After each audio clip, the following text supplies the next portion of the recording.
A girl sits on the edge of a dark bridge, tears lost in the rain. Cars rush by, no one stops. Then a black sedan pulls over, and a man steps out. It's Keanu Reeves. He doesn't speak. He just sits beside her in silence. 5 minutes later, her life and his will never be the same.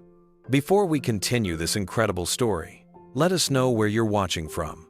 If you enjoy stories like this, subscribe to the channel, because tomorrow we have another inspiring story you won't want to miss. The night was quiet, the kind of silence that follows a long day of pretending to be someone else.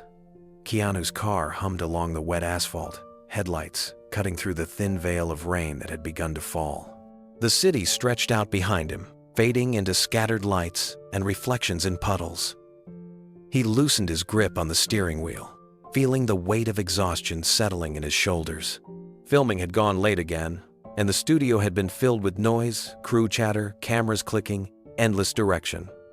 But now, the silence felt heavier than any noise could.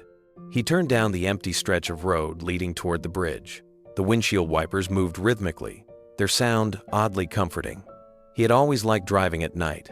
It gave him space to breathe, space to think, without cameras or crowds. Yet tonight, even the solitude felt sharper. The city lights blurred like ghosts in his mirrors, and he wondered, not for the first time, if success had quietly stolen something from him. A sense of belonging, perhaps, or the ability to feel seen. As he crossed onto the bridge, something caught his eye. A car was parked awkwardly on the side, hazard lights blinking in the dark. At first, he thought it was a breakdown. But then, through the thin mist and rain, he saw a small figure sitting on the edge of the railing. The sight made his chest tighten.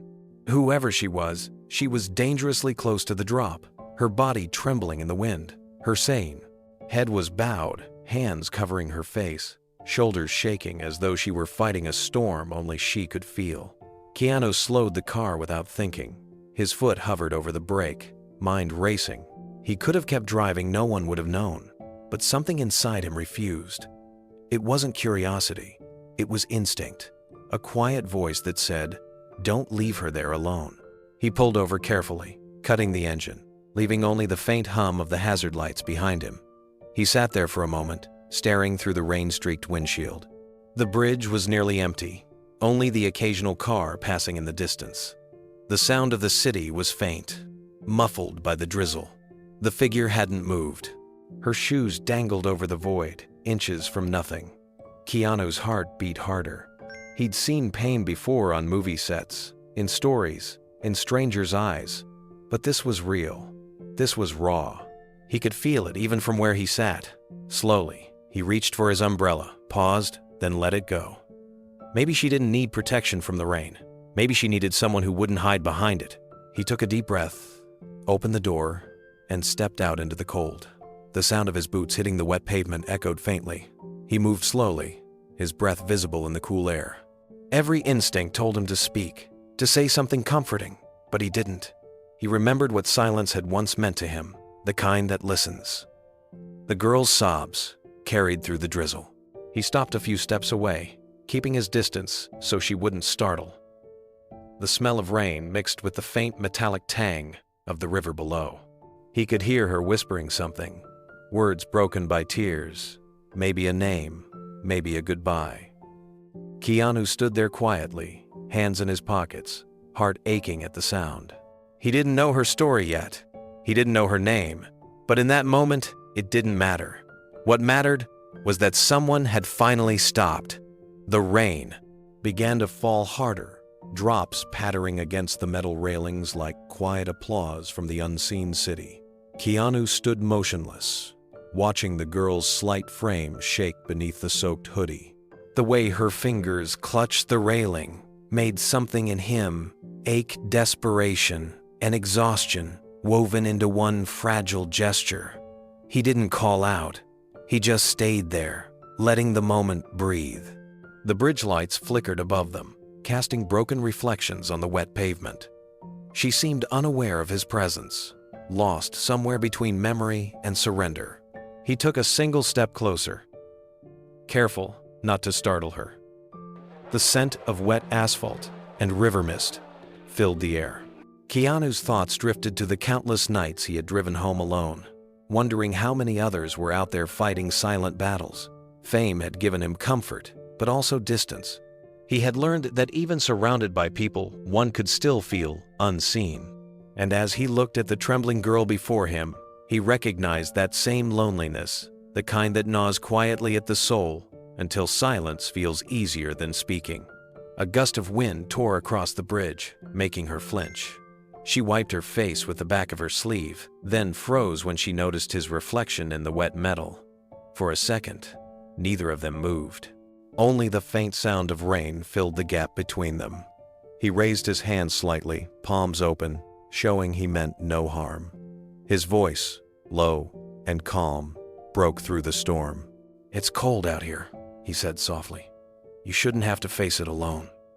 The girl didn't answer, but her shoulders stopped trembling.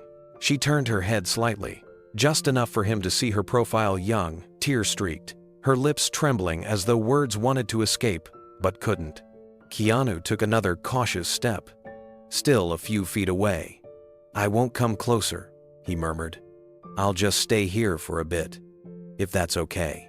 She hesitated, then gave the play, smallest nod, so he stayed. No more words. Just the sound of rain, the faint hum of city life far below, and two strangers, one standing, one sitting, sharing the same fragile silence on a bridge suspended between despair and hope. Minutes passed, like hours. Keanu remained standing a few feet behind her, watching the faint rise and fall of her shoulders. The rain softened again, leaving behind only the whisper of wind moving across the water. It was strange how quiet the world could become in the middle of a city that never truly slept. The girl's voice finally broke the silence, fragile and trembling. "You shouldn't be here." Keanu's tone was gentle, steady. "Maybe, but neither should you." She didn't answer. Her hands tightened around the cold metal rail, knuckles white. He could see how young she was, barely out of her teens, maybe 20. Her jeans were soaked, her sneakers muddy, and her hair clung to her face in tangled strands. Every part of her looked tired, as if she had been holding her breath for far too long. Keanu wanted to reach out, but he knew better than to rush something so delicate. Instead, he slowly crouched down on the wet pavement and sat cross-legged, keeping his eyes on the river below rather than on her. His quiet presence seemed to ease the air around them. He remembered a night long ago, when he'd been the one lost in silence, sitting in a parking lot for hours, waiting for pain to loosen its grip. Someone had stopped for him then. A stranger who said nothing, just sat beside him until the darkness eased. That memory guided every move he made now. The girl let out a shaky breath. "Why are you doing this?" she whispered. Keanu looked at the dark water ahead. "Because you deserve someone to sit with you. Everyone does." Her voice cracked. "You don't even know me." He turned slightly, meeting her eyes for the first time. "Maybe not, but I know what it feels like to want the world to stop hurting." Something flickered in her gaze, fear giving way to confusion, confusion giving way to the smallest glimmer of recognition that she wasn't invisible after all. For the first time that night, she turned fully toward him. The tears had stopped. The rain hadn't. And somewhere in that fragile stillness, something began to change. The girl didn't move. Her body was small against the dark sky, swallowed by the wind and rain. Keanu could hear her quiet sobs, the kind that come from deep inside, from somewhere beyond words. She didn't look at him, not even once. Her hair clung to her face, and her voice trembled as she whispered something he couldn't quite hear. Names, apologies, fragments of a story she couldn't finish. He didn't interrupt. He just stood there, motionless, a few feet away. He knew if he spoke too soon, the fragile thread holding her to this world might break. So he let the silence stretch. 5 long minutes passed. The only sounds were the soft tap of rain against metal, the distant hum of passing cars, and her uneven breathing. When she finally spoke, her voice cracked like glass. "Please, don't come closer." Keanu stopped mid-step and nodded gently. "Okay," he said, almost a whisper. Then he lowered himself to the ground, sitting cross-legged on the wet pavement.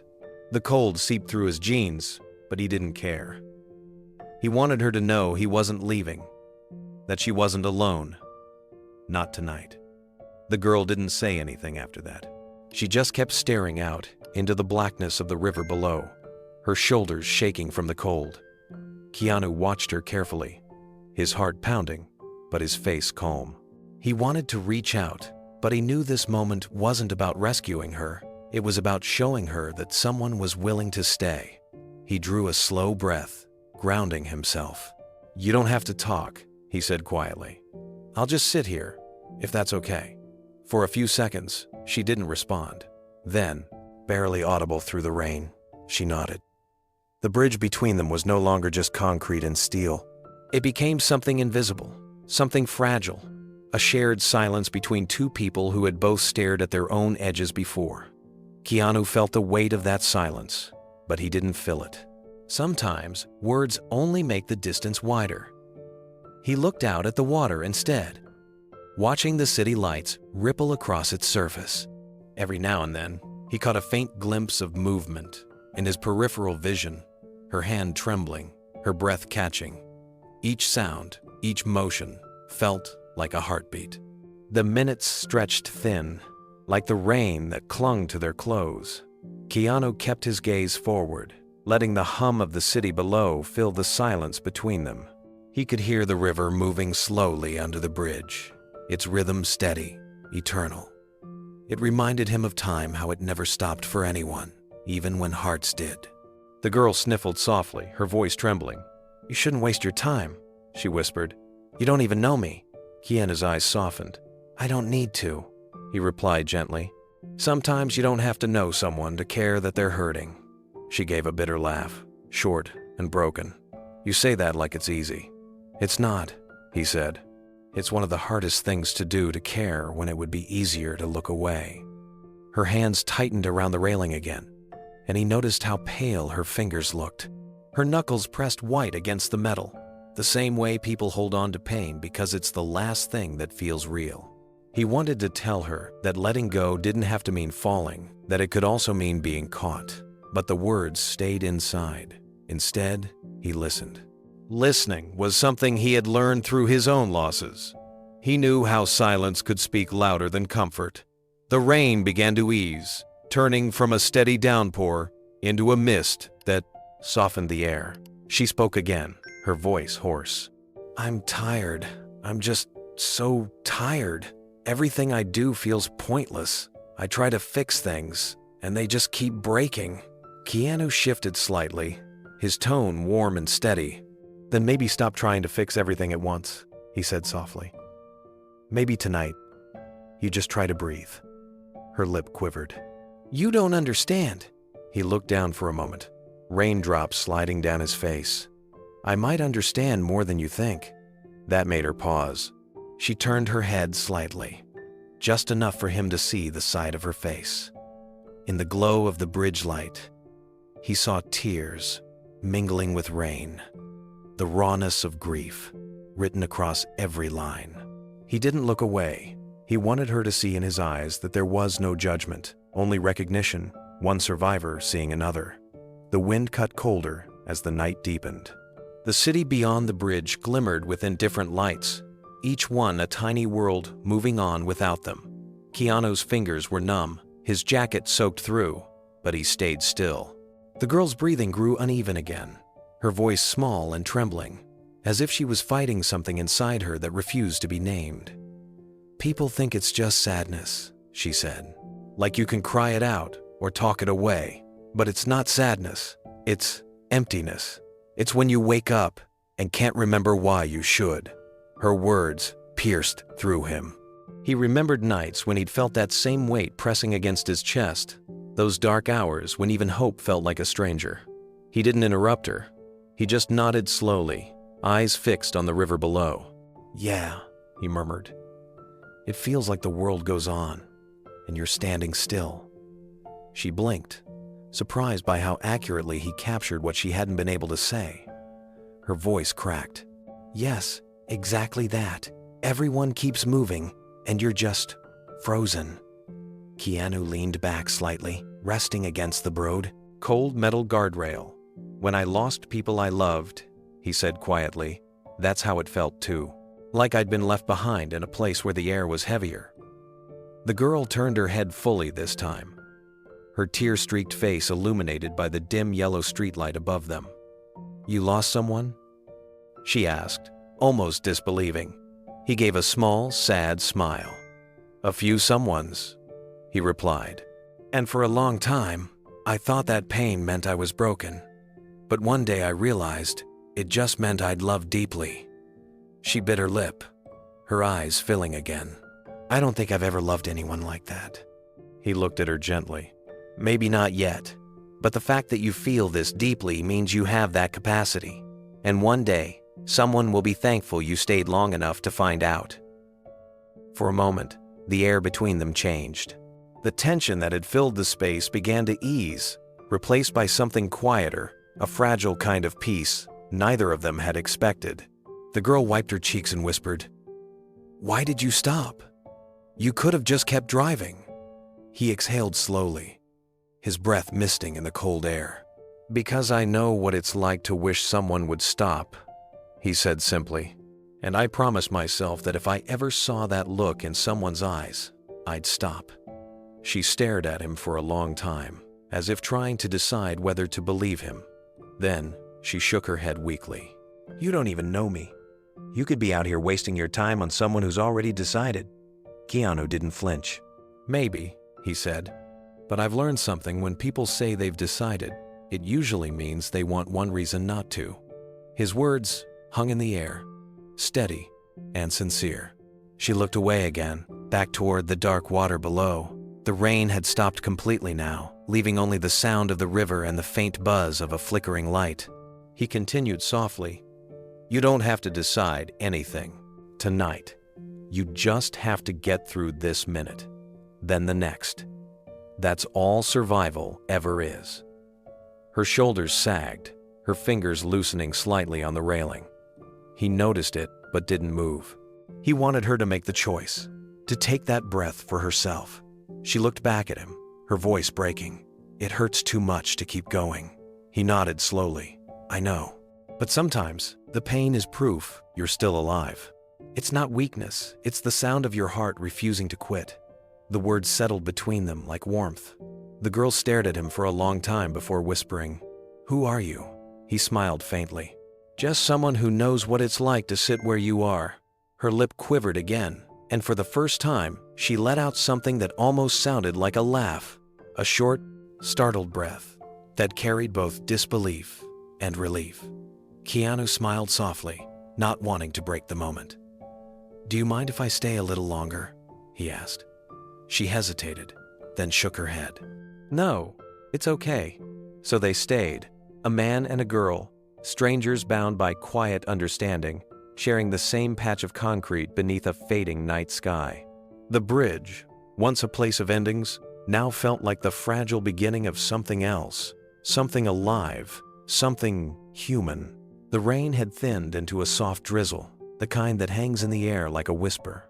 The city lights shimmered off the wet pavement, and the river below reflected broken streaks of gold. Time seemed to slow, as if the night itself was holding its breath.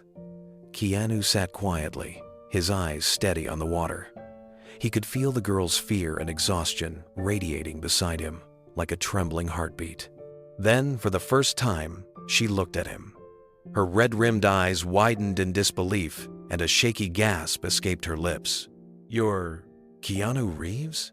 He offered the faintest smile, one that carried neither fame nor pride, only humility. "Just Keanu tonight," he said softly.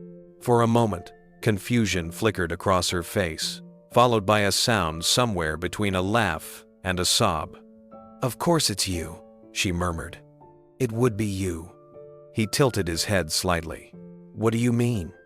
She wiped at her eyes, smearing raindrops and tears together. "You're supposed to be untouchable. You're the guy everyone says is good, kind. But none of that fixes anything, does it?"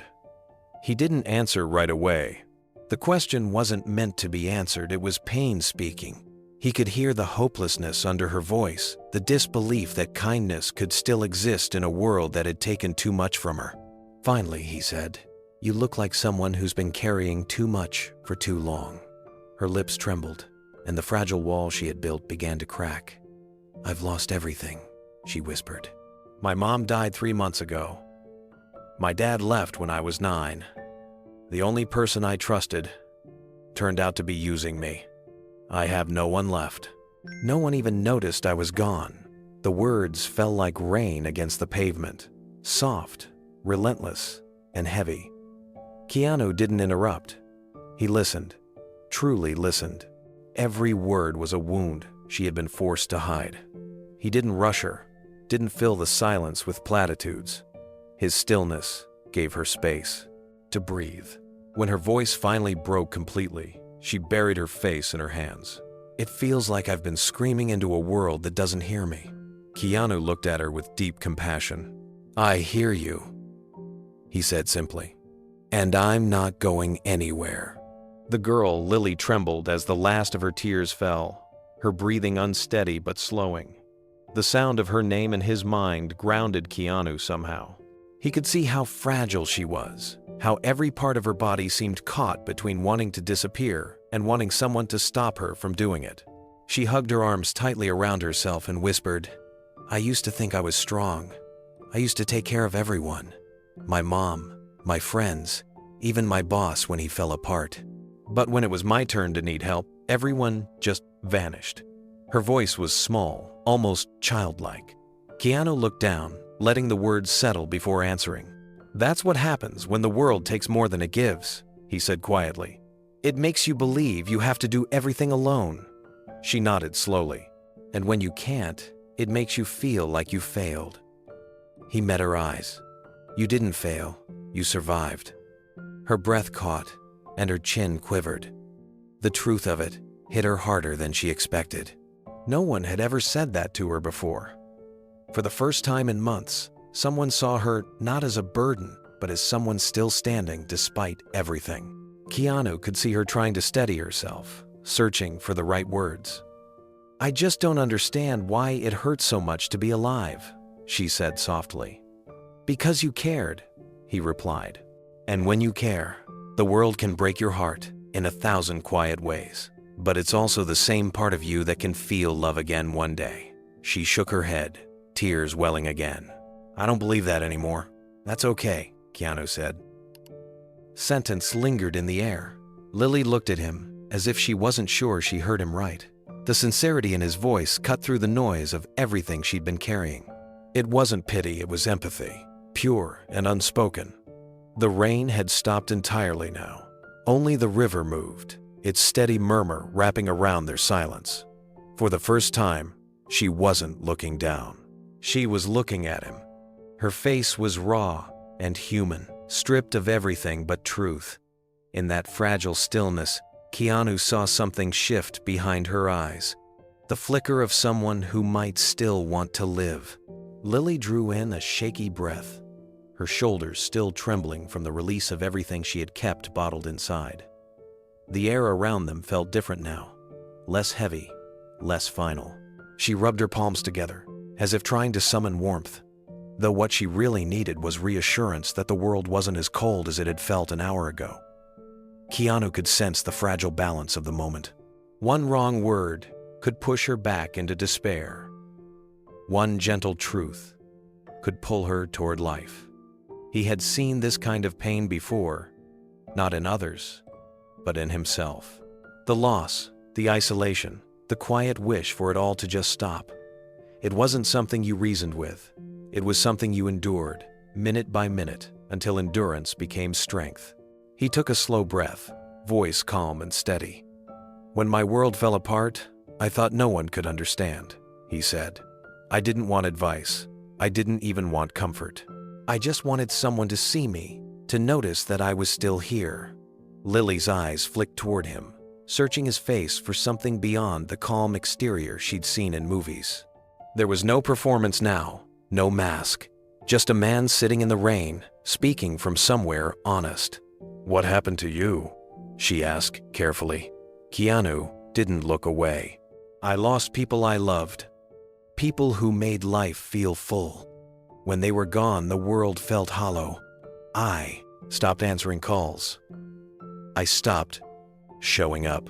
And one night, I drove out to nowhere kind of like this and just sat there. Her lips parted slightly, the surprise clear in her expression. You? He nodded. Yeah, me. And I was lucky because someone stopped, a stranger. They didn't ask what was wrong. They didn't tell me to move on. They just sat beside me. 5 minutes of silence that changed everything. I never forgot that. Lily wiped her cheeks with the back of her hand. And now, you're doing that for me, she whispered. Keanu smiled faintly. Maybe it's my turn to pass it on. For a moment, neither spoke. The night stretched out before them, quiet and endless. The city lights flickered across the water, turning every ripple into a reminder that even darkness can reflect light if something bright enough touches it. Lily hugged her knees to her chest. Do you ever stop missing them? She asked softly. No, Keanu said. But the pain changes. It becomes less like a wound and more like a scar. You still feel it, but it stops bleeding. She nodded slowly, eyes unfocused, lost in thought. I wish I could believe that. One day you will, he said. Maybe not soon, but one morning you'll wake up and realize that the world hasn't ended. It's just waiting for you to start again. The words settled over her like a blanket. She didn't cry this time. Instead, she sat in silence, letting his words fill the spaces her grief had hollowed out. After a long pause, she whispered, Do you think it's too late for me? Keanu looked straight at her. No. You're still here. That means it's never too late. The conviction in his tone startled her. She blinked, a tear sliding down her cheek, not from sorrow this time, but from the sudden, jarring thought that maybe he was right. Maybe being alive tonight meant she still had a chance to start over. Keanu let her sit with the thought. He didn't move closer, didn't try to pull her away from the edge. He simply stayed his presence steady, unhurried. The air felt charged, not with danger now, but with the quiet electricity of human connection. Finally, Lily exhaled, her voice barely a whisper. You don't even know what you've done for me. He smiled gently. Maybe one day, you'll do the same for someone else. She looked out over the bridge, her eyes softer than before. For the first time that night, she didn't seem to be staring at the void below. She was staring past it, into the horizon, where the faintest hint of dawn was beginning to form a pale light, promising that morning would come. Keanu followed her gaze and nodded. You don't have to fix everything tonight, he said quietly. Just make it to morning. She closed her eyes and took a long, trembling breath. Okay, she whispered. And for the first time since he had seen her, Keanu felt the weight between them lift. Just slightly. Not gone, but lighter enough for hope to fit in the space it had left behind. The night air was still, the city below hushed, except for the hum of distant traffic. The bridge lights glowed faintly, casting soft halos across the pavement. Keanu looked out over the dark water, then back at Lily. She was quiet now, her tears slowing, her breathing calmer. For the first time, he sensed she was listening not just to him, but to herself, to the tiny flickering part of her that still wanted to live. He took a deep breath. You asked why I stopped, he said gently. Maybe it's because I've been where you are. Her brow furrowed slightly, curiosity mixing with disbelief. You? He nodded. Yeah. There was a time when everything I cared about disappeared, one after another. It felt like the universe had decided I'd had enough joy, and it was time to pay it all back. She stayed silent, eyes fixed on his. There was no judgment, only a quiet need to understand. Keanu's voice softened. I don't talk about it much, but I've lost people I love deeply. The kind of loss that takes the air out of a room and doesn't give it back for years. He looked down, hands resting loosely on his knees. The rain had stopped, but droplets still clung to his hair, glimmering in the lamplight. After the funerals, after the condolences faded, the silence stayed. That's the part no one tells you about the silence afterward. It follows you everywhere. Lily swallowed hard, her throat tight. "What did you do?" she asked. He let out a slow, weary breath. "For a long time, nothing. I shut down. I went to work, smiled when I had to. But inside, I was gone. I thought pain was permanent, that it was my new life sentence. But it isn't. It's just the echo of what mattered most." Her eyes softened. "The echo?" He nodded. "When you lose something that meant everything, the pain is the sound of love that has nowhere to go. It doesn't mean you're broken. It means you're still capable of feeling." Lily's face trembled. "So how did you make it stop?" "I didn't," he said quietly. "I learned to live with it, to walk beside it. And one night, when I thought I couldn't anymore, someone stopped for me just like this. No cameras, no advice, no agenda. They just sat beside me and reminded me that the world hadn't ended yet." He glanced at her, eyes full of meaning. "That night changed me. Maybe that's why I'm here now." Lily's eyes stayed locked on him. Her expression caught between disbelief and something like recognition. She had seen Keanu Reeves in 100 different roles, but this wasn't one of them. There was no script, no camera, just a man who had walked through darkness and somehow still spoke gently. "What did that person say to you?" she asked softly. Keanu smiled faintly. "Nothing, really. That's what made it powerful. They just sat down next to me, didn't even ask what was wrong. They handed me a cup of coffee and said, 'It's a cold night to be alone.'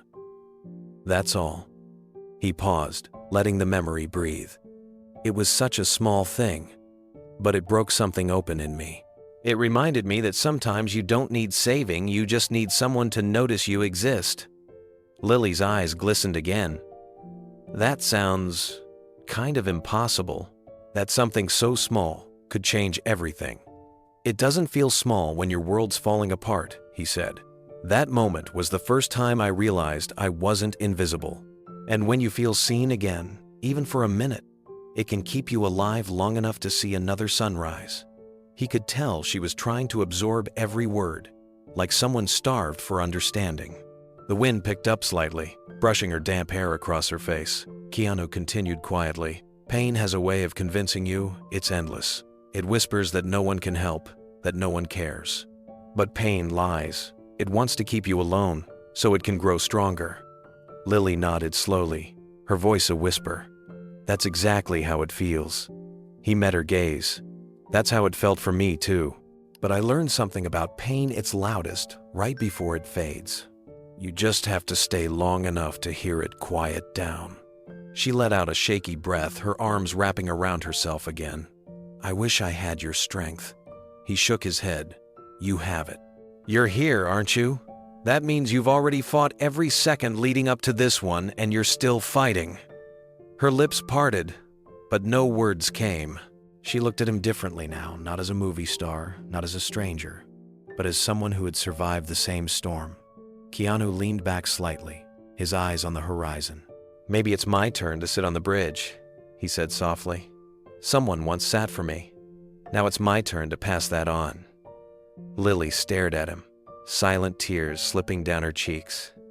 But this time, they weren't from despair. The silence that followed was deep and still, the kind that carried more truth than words ever could. The hum of the city had faded into the background, replaced by the soft rush of the river below. Lily wiped her face again, though her hands still trembled. She was trying to find something to say, but kept stopping before the words could form. Keanu didn't rush her. He knew this part, this quiet in-between where a person starts to decide if they can live again. Finally, she spoke, her voice fragile but sincere.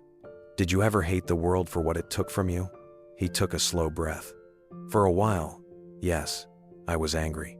At the world, at life, at myself. But hate is heavy. You carry it long enough, it turns into something darker, something that eats away at the good that's still left." Lily looked down at the edge of the bridge where the metal met the concrete. "That's what it feels like there's nothing left to carry but the hate." He nodded gently. "That's what grief does. It empties you. It takes all the light and replaces it with weight. But one day, you find out that the weight isn't only pain, it's love that hasn't found a place to go yet. She stared at him, eyes glistening. Love? He smiled softly. Yeah, every tear, every ache. It's all the love you had for the people and things you lost. You think it's gone, but it's not. It's just waiting to be used again. Maybe in a new way. Maybe for someone else. Lily fell silent, absorbing every word. The rain clouds had drifted away, leaving behind a faint shimmer of moonlight across the river. For the first time that night, the bridge didn't feel like a grave. It felt like a place between endings and beginnings. Keanu's tone grew quieter, reflective. I think that's why I keep talking about kindness. Not because I have it all figured out, but because I've seen what happens when you give it. Sometimes it's the only thing that keeps people alive long enough to heal. Lily exhaled shakily. I don't think anyone's ever just sat with me like this. He smiled, not out of pride, but out of understanding. Then, tonight's a first. She laughed softly, the sound unsure but real. It was a small sound, yet it carried something powerful, the faint echo of hope. Keanu caught it, held it close in silence. Do you ever think about that person who sat with you?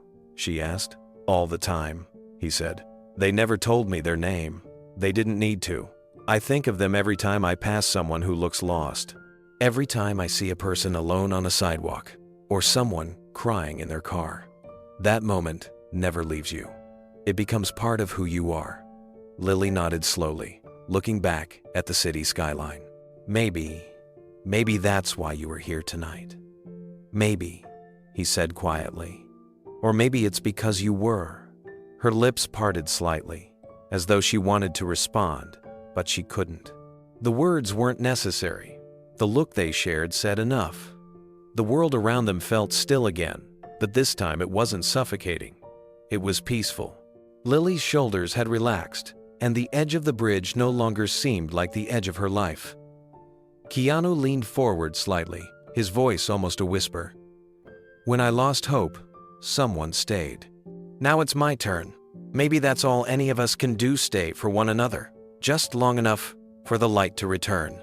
Lily turned her face toward the wind, her eyes closed, and breathed deeply. The night didn't feel endless anymore. It felt alive. The wind picked up again, carrying the faint chill of the river. The streetlight above them flickered once, washing the bridge in flashes of pale yellow light. Lily's hair whipped across her face as she tightened her grip on the railing, her body trembling under the weight of exhaustion and fear. Her lips parted, and for a long moment, she said nothing. Then, barely above a whisper, the words slipped out. I can't go back. Keanu didn't move closer, but his voice reached her low, calm, steady. Then don't go back, he said. Go forward. There's always forward. The sentence lingered in the air, simple yet powerful. Lily blinked as though she wasn't sure she'd heard him right. Her eyes flickered between him and the dark water below. Forward? She repeated softly, her tone unsure, like a child learning to speak again after forgetting how. He nodded slowly. Yeah, you don't have to go back to what broke you. You just have to take one step forward from where you are. Her fingers gripped the metal tighter. What if there's nothing ahead? Keanu's gaze softened. There's always something. You might not see it now, but it's there. Sometimes, it's waiting for you to step toward it before it shows up. The silence between them was heavy, but not hopeless anymore.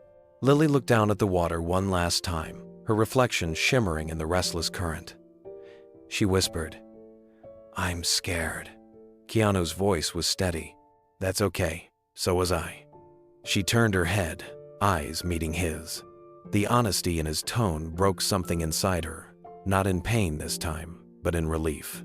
She took a shaky breath, tears welling again, then slowly loosened her grip on the railing.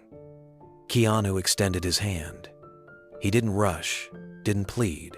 He just held it there, palm open, rain sliding down his arm. Let's get off this bridge together, he said softly. The world seemed to hold its breath. The water, the lights, the faint sound of tires on distant asphalt, all of it faded, until there was only the sound of her heartbeat and the man who had chosen to stay. Her lips trembled as she stared at his hand. Then, after what felt like forever, she nodded. Her fingers reached out, hesitant at first, then firm. They were ice cold against his skin. Keanu closed his hand gently around hers. "That's it," he whispered. "Just one step." Lily's breath came out in short, shaky bursts as she clung to his hand. Her legs trembled, knees weak from hours of tension and cold. Keanu didn't pull, he simply held steady, his presence quiet but unwavering. For a few seconds, she froze, her body still half-turned toward the ledge, torn between the life she wanted to end and the one she wasn't sure she could face. Her voice broke through the silence, barely audible. "What if I can't handle tomorrow?" Keanu's tone was gentle, almost like a whisper carried by the wind. "Then we'll handle tonight. Tomorrow doesn't need you yet. Tonight does." The way he said will made her pause. No one had said that word to her in months. The idea that she wasn't alone, not anymore, shook her more than the cold ever could. She gripped his hand tighter, and her foot slid slightly on the slick metal railing. Keanu's other hand rose instinctively, not pulling, just ready. "It's okay," he said softly. "Take your time. You're safe." She swallowed hard, her eyes glistening in the faint light. Then, slowly, she lifted one trembling leg back onto solid ground. Her sneaker scraped against the concrete. Keanu felt her hand shake violently, but she didn't let go. Inch by inch, she moved back, until both her feet were on the pavement again. When she finally stepped down fully, her knees gave way for a second, and Keanu reached out to steady her. She collapsed against him, her forehead resting on his shoulder, breathing in ragged gasps. He didn't say anything, just let her cry. The sound of her sobs was raw and human, echoing softly against the empty bridge. He waited until her breathing slowed. Then he took off his coat, still warm from his body, and wrapped it gently around her shoulders. She didn't protest. She pulled it tighter, as if afraid it might disappear. For a long moment, neither of them moved. The wind quieted, the rain eased, and the city lights below them blinked like distant stars. Lily looked down at her shoes, now planted firmly on the ground, and whispered, "I thought I was done." Keanu shook his head. "You're not done," he said quietly. "You just needed someone to remind you that you're still here." A faint, disbelieving laugh escaped her lips, a sound so fragile it could have broken at any second. Yet it was the sound of life returning. Lily stood in silence for a long time, her eyes fixed on the dark river below. It still moved with its quiet strength, but it no longer seemed to call to her. The rush of despair that had brought her to the edge was slowly being replaced by something softer, an unfamiliar stillness that she couldn't quite name. Keanu stood beside her, his coat draped around her shoulders, his presence steady as the night itself. He glanced at her cautiously. "You did something brave tonight," he said. "You chose to stay." Her brow furrowed, as if unsure how to accept that word. "Brave?" "I almost." She stopped herself, shaking her head. "There's nothing brave about breaking." "Sure there is," he replied quietly. "Courage isn't about never falling apart. It's about finding a reason to breathe again when you do." She turned toward him, her eyes glassy but alive. "Why do you care so much? You don't even know me." Keanu's answer came without hesitation. "Because someone cared when I didn't think I deserved it. That's the only reason I'm still here, and I don't ever want someone else to go without that." She studied him for a long moment, as if trying to see past the kind eyes and calm tone, to find the truth underneath. Then she nodded slowly. "You make it sound like the world still has people worth trusting." "It does," he said. "You just met one." The words were simple, but they carried a quiet power that sank deep into her. Lily pulled the coat tighter around her, the fabric still holding the faint warmth of his body. She looked out over the bridge again, this time not at the water, but at the city beyond the faint glow of lights, the sound of life still happening. For the first time that night, She didn't feel invisible. Keanu turned slightly toward the car, parked nearby. "Let's get you somewhere warm," he said softly. She hesitated, glancing once more at the railing she had nearly stepped from. Then she gave a small nod. "Okay." He offered his hand again.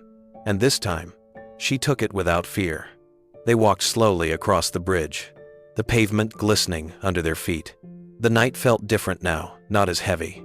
Every step sounded like a heartbeat, a reminder that they were still here, still moving forward. When they reached the car, Keanu opened the passenger door and helped her in. The soft glow from the dashboard painted her face in pale light. She leaned back against the seat, her eyes half closed, her body exhausted from the storm inside her. As he started the engine, she murmured, "I don't even know where to go." He glanced over, his voice gentle. "That's okay. You don't have to know yet. Tonight, you just rest."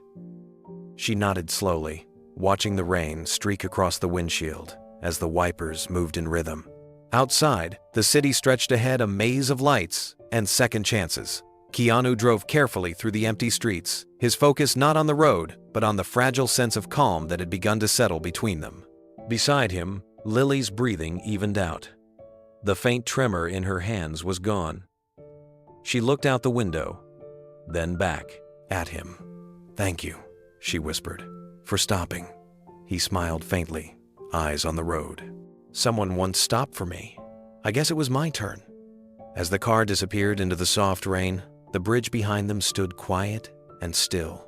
No longer a place of endings, but of beginning again.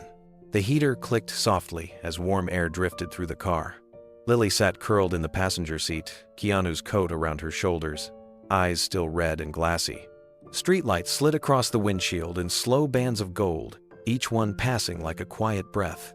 The city felt emptied out, the roads almost private, as if the night itself had agreed to give them space. For a while, neither of them spoke. The wipers moved in an easy rhythm, pushing away the last thin threads of rain. Lily watched them, tracing each arc with a focus that kept her from drifting back to the edge she had left behind. She pressed her palms together, trying to stop the small tremor in her hands. "Why did you stop?" she asked at last, voice hushed, as if afraid the question might dissolve if she said it too loudly. "Why me?" Keanu kept his eyes on the road, turning gently at an empty intersection. "Because someone stopped when I needed it most," he said, "and I promised I'd do the same if I ever saw that look in someone's eyes again." She absorbed the answer in silence. A minute later, it returned in a different form, fragile and searching. "But you don't even know me." "I know enough," he said. "I know you're still here." Her gaze dropped to the coat wrapped around her. The fabric carried a clean, faint scent of rain and something warm she couldn't name. She drew it tighter and stared out at a row of shuttered storefronts sliding by. "I didn't think anyone would notice," she whispered. "I noticed," he said. "And I'm glad I did." They drove in soft quiet for a few miles. Lily's breathing steadied. The city began to change around. Them taller buildings, giving way to small blocks of neon signs and corner shops with hand-painted windows. As they slowed at a faded crosswalk, a glow ahead cut through the dim, a diner with chrome trim and a buzzing red sign that hummed like an old song. Keanu pulled into the lot and parked under the overhang. "Let's get warm," he said. "They make pancakes at all hours." Lily managed a small, disbelieving smile. "Now?" "Now," he said, opening her door and offering a steady hand she didn't need but took anyway. Inside, the diner felt like a time capsule checkered tile, vinyl booths, a glass pie case with lemon meringue that looked taller than it should. A waitress with kind eyes brought 2 mugs and a pot that smelled like courage. Lily wrapped both hands around her cup and watched steam drift upward like a quiet prayer. She didn't drink right away. She sat with the warmth and let it thaw her, inch by inch. Keanu ordered pancakes and kept the rest simple. No questions, no pressure. When the plates arrived, she took a small bite and blinked hard, surprised by the soft sweetness, as if she hadn't tasted comfort in months. The silence between them shifted again. It wasn't empty. It was a space that invited truth. Lily traced a fingertip along the rim of her mug. "I don't know where to start," she said. "Start anywhere," he replied. "We have time." She nodded. Her eyes fell to the table, to the sugar packets lined up like little decisions. "Okay," she said softly. "Then I guess I'll start with when things began to come apart." Her voice steadied, and for the first time that night, words began to find her. Lily took a sip of her coffee before speaking again. The bitterness grounded her, gave her something to hold on to. "I dropped out of school when I was 17, she said slowly, eyes fixed on the dark swirl in her cup. "Mom got sick, and I had to work. I thought I could handle it, but things just kept falling apart." Keanu nodded quietly, encouraging her to continue without interrupting. "She died last year," Lily said, her voice shaking at the edges. "I tried to keep our apartment, but rent went up, and everything got harder. I moved into a small room near downtown. It wasn't bad at first, but it got lonely. Then the job I had waitressing at a cafe closed during the layoffs. After that, I just stopped feeling like I mattered to anyone." She looked up for the first time, searching his face for judgment. There was none, only patience. "I tried to get help," she continued. "Therapy, some group stuff. But it's expensive. And when you walk into those places alone, it feels like you already failed before you even start. So I left. I thought I could do better on my own, but it's been months of silence." The clinking of dishes from the kitchen filled the pause. Keanu's eyes softened. "Silence can be the loudest thing in the world," he said. "It starts to tell you lies about who you are." Her lip quivered. "That's exactly it. It tells you no one would notice if you were gone." Keanu leaned forward slightly. "But I did notice, and I'm not the only one who would have."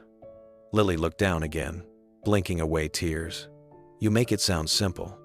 "It's not simple," he said, "but it's possible. You're sitting here. That means something." She shook her head gently, half smiling through tears. "You're too kind, you know that." He smiled faintly. "Kindness isn't something I use up. It grows when I give it away." She laughed quietly, the sound soft and unfamiliar. "You sound like my mom. She used to say things like that." "Then she sounds like someone who saw the world the right way," Keanu said. The waitress came by with a refill. Lily thanked her quietly, her voice steadier now. When the woman left, Lily looked back at Keanu, her tone fragile but genuine. "I don't know why, but I feel lighter. Like part of me came back on that bridge." He nodded. "That's because you remembered what it feels like to be seen. And once you feel that, it's hard to forget." For a long moment, they sat in the kind of silence that doesn't hurt anymore. The diner's neon sign buzzed faintly through the glass. Lily stared out at the wet street, then back at her plate. "You really think I can start again?" Keanu's gaze was calm, unwavering. "You already did." Her eyes filled again, but this time with something different. Gratitude, maybe, or relief. She set her fork down and took another slow sip of coffee. Keanu reached across the table and tapped his fingers gently once near her cup, a silent reminder that she wasn't alone anymore. "You're still here," he said softly. "That means you've already won the hardest fight." Lily nodded slowly, letting the words sink deep. Outside, dawn began to touch the horizon, soft, quiet, and full of promise. The sky outside the diner had turned from black to gray, a hint of morning creeping through the clouds. The rain had stopped completely now, and the world seemed to exhale with them. Lily leaned back in the booth, her body finally relaxing after hours of being tense. "I don't even remember the last time I talked this much," she said quietly. "Usually, I just stay in my head. It's safer there." Keanu stirred his coffee absently. "Sometimes silence feels like safety, but it's really just isolation wearing a disguise," he said. "You deserve more than safety. You deserve peace." Lily's eyes glistened as she looked at him. "How do you do that?" she asked. "Make everything sound so possible?" He smiled faintly. "Because I've seen impossible things happen when someone decides to stay. I've seen broken people heal, and hopeless nights turn into mornings just like this one." She turned her gaze toward the window, watching a couple of early risers walk by. Jacket zipped, hands clasped. "Do you think I'll ever be happy again?" she asked softly. "Yes," he said. "But it won't come all at once. It'll come in moments like this one. Small, steady ones that remind you life still has room for light." Her breathing slowed, and she nodded, as if memorizing every word. "Thank you, Keanu," she said. "For stopping, for listening, for everything." He shook his head gently. "You don't owe me thanks. Just promise me you'll keep going forward. That's all I ask." A tear rolled down her cheek, but this time she didn't wipe it away. "I promise." They sat a moment longer, letting the quiet settle. Then Keanu slid out of the booth and paid for the meal. When they stepped outside, the morning air was cool and clean. The city was waking up, buses rumbling, birds calling faintly in the distance. He opened the car door for her again, and as she climbed in, she looked back at the bridge far off in the distance. It was barely visible through the mist, but she smiled softly. "It's strange," she said.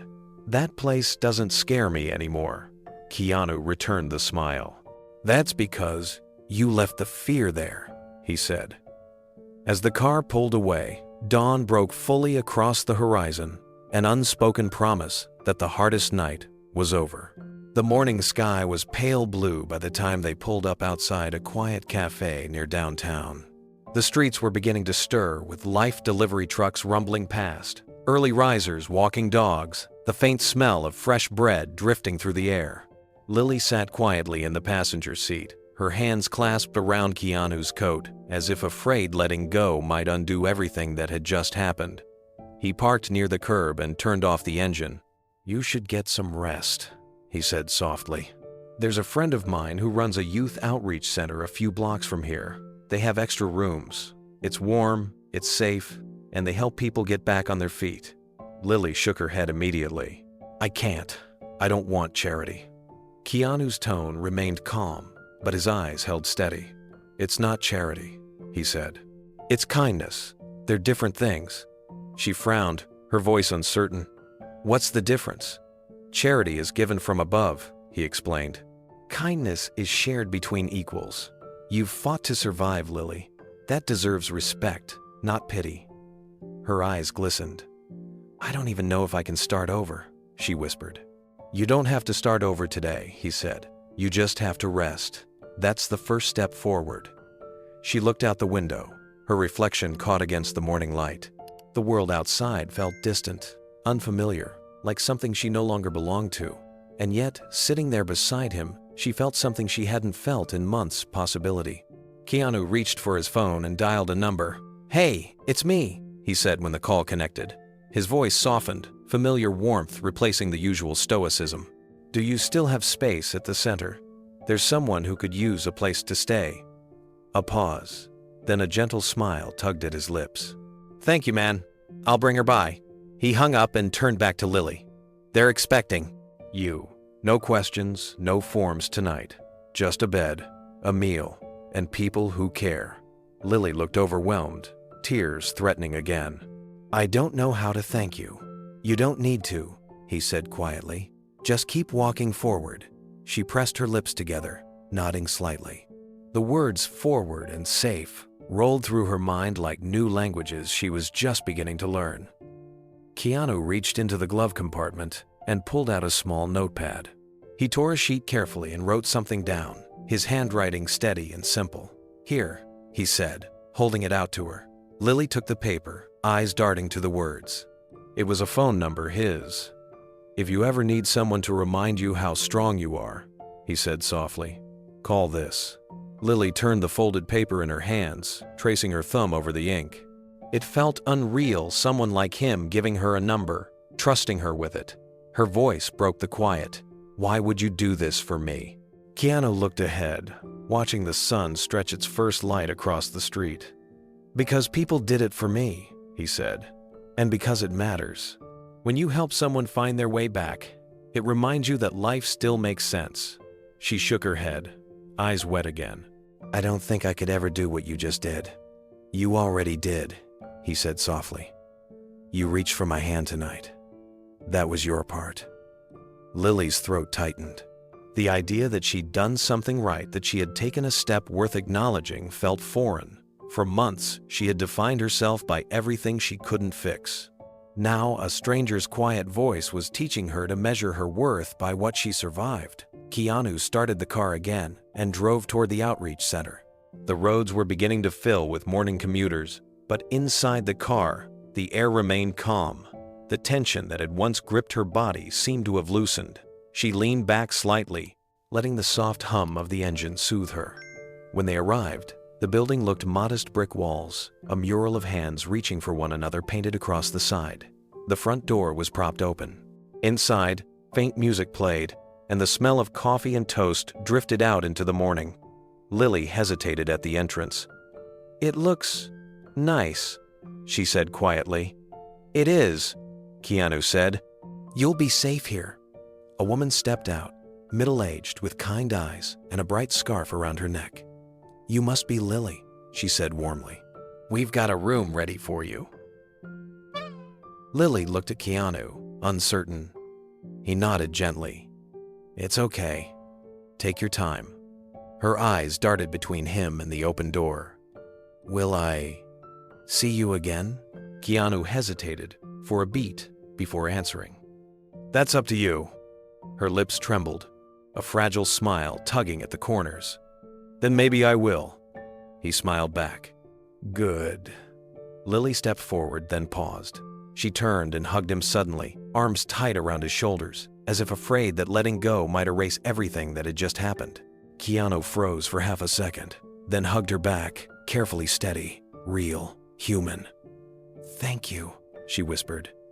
He pulled back, his voice calm. No need for thanks. Just keep moving forward. That's all I want. Lily nodded, clutching the coat closer to her chest, and walked through the doorway. The woman greeted her with a soft hand on her shoulder, guiding her inside. Keanu stood there for a while, watching until she disappeared from view. The sound of laughter drifted faintly from within the building light, hesitant but alive. He turned toward the street, the sunlight catching the edge of his face. As he walked back to his car, he looked down at the bridge in the distance, barely visible now under the brightening sky. Somewhere between darkness and dawn, one stranger had saved another, and maybe, in doing so, saved himself again too. The street outside was warming with sunlight as Keanu lingered near his car, his hand resting on the roof. He didn't start the engine right away. Instead, he looked back toward the center's entrance, where the door had just closed behind Lily. Through the glass, he caught a glimpse of her standing in the hallway, the woman with the bright scarf showing her around. Lily still clutched his coat like armor, but she wasn't trembling anymore. He let out a quiet breath, one that carried both relief and weight. There was something sacred about that small moment watching someone step back into life. He thought about the stranger who once did the same for him. Maybe this was how the chain of kindness was meant to work, passing quietly from one pair of hands to another. Reaching into his pocket, Keanu found the small notepad where he'd written his number. The page beneath it had a faint imprint of the message he'd left for Lily. He smiled slightly, realizing how small things, a phone number, a shared silence, a seat in a diner, could change the entire direction of a life. He finally climbed into the car. The seat felt cold again, but the morning sunlight spilling through the windshield warmed his hands on the steering wheel. He looked toward the sky, still streaked with pink and gold, and whispered softly, "Thank you." As he pulled away from the curb, the city around him seemed gentler. The rush of early traffic, the hum of buses, the chatter of pedestrians, it all sounded alive again. Maybe saving someone else had brought him closer to the part of himself he'd almost forgotten, the man who believed in quiet goodness. A few blocks later, he stopped at a red light. His reflection in the rearview mirror looked tired, but peaceful. For the first time in years, he didn't feel the need to rush anywhere. He rested his hand on the folded letter from his wallet, the one he'd kept for years, written by the stranger who once saved him. "Keep going," it had said. "The world still needs you." Now he understood what those words truly meant. He drove off slowly, the bridge behind him fading into the distance, but not into memory. The weeks that followed moved quietly. as if the world itself had turned the volume down. Keanu returned to work, slipping back into the rhythm of long hours, late nights, and the familiar solitude of film sets. Yet even surrounded by people, cameras, and constant motion, his mind wandered elsewhere, to a bridge under gray skies, to a trembling girl with rain in her hair and fear in her voice. He tried to stay focused, but between takes, his gaze often drifted toward the horizon. Some nights, when the crew wrapped and the lights went out, he sat alone in his trailer with a cup of coffee gone cold, replaying that night in his mind. The sound of her voice when she said, "I can't go back." The look in her eyes when she finally took his hand. The way dawn broke behind her, like a quiet victory. He hadn't heard from her since that morning. Part of him wondered if she'd truly stayed at the outreach center, if she'd kept walking forward, just like he'd asked. Another part of him didn't need to know. Maybe hope was enough. His assistant, Mark, began to notice the change in him. "You've been quiet lately," he said one afternoon between shoots.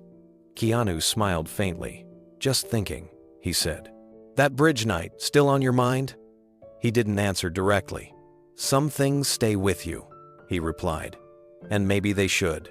Mark nodded, not pressing further. The subject dropped, but the thought lingered. Some people leave a mark on your soul not because they stay, but because they showed you that your presence mattered in their darkest hour. A few weeks later, on a still Thursday morning, Keanu arrived at his publicist's office for a meeting. A small stack of envelopes waited for him on the desk, fan mail, mostly. But one caught his eye. There was no return address, no stamp, no name.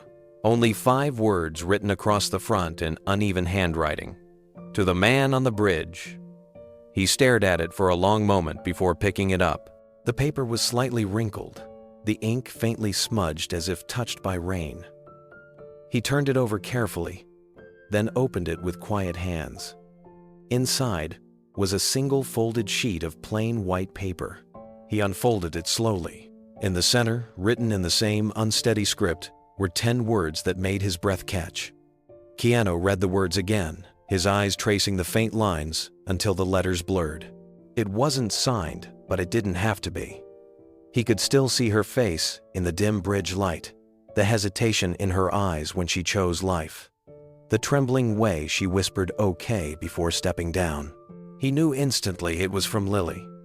He leaned back in the chair, the letter resting in his open hand. Around him, the office buzzed with the ordinary chaos of the dayphones ringing, printers humming, voices carrying through half-closed doors.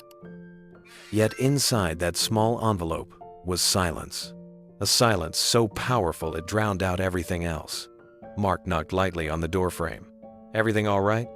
Keanu looked up, his expression unreadable for a moment. Then he smiled softly. "Yeah," he said, "better than all right." Mark noticed the paper in his hand. "From a fan?" Keanu shook his head. "From someone I met once." He didn't explain further. Some stories weren't meant for the spotlight. Some moments were too sacred to share. When Mark left, Keanu looked back down at the note. The handwriting was rough, shaky in places, but every letter carried weight. The phrase "one more sunrise" lingered in his mind like music. It wasn't grand or poetic, but it was real. It was gratitude stripped to its core, the kind born out of survival. He folded the paper carefully, not once, but twice, until it was small enough to fit in his wallet. Then, he slipped it behind an old photograph. He always carried a picture of his sister from years ago, smiling beneath a tree in the backyard of their childhood home. The 2 pieces of paper, side by side, felt right together. One reminded him of what he'd lost. The other reminded him of what he could still save. That night, on set, the director asked for one more take of a quiet, emotional scene. Keanu stood under the lights, the fake rain falling from above, and something inside him shifted. He didn't have to pretend the sadness in his eyes. It was real, but so was the peace that followed it. The memory of that bridge had become something else now. Not a burden, but a reminder.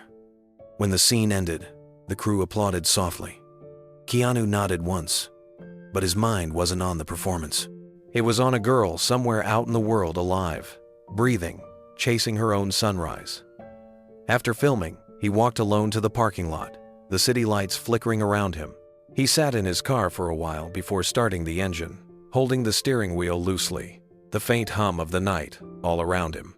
He reached into his wallet and touched the folded note again. The ink had smudged slightly from his fingers, but the words were still clear. He whispered them out loud this time, barely audible. "Thank you for giving me one more sunrise." He smiled to himself, a quiet, private smile meant for no one else. "No," he murmured.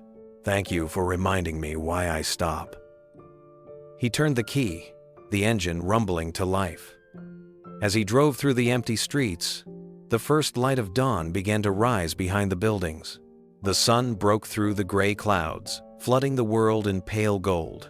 It was gentle, almost hesitant, but it was there just like Lily's hope, just like his own. And for the first time in a long while, Keanu didn't feel the weight of his loneliness.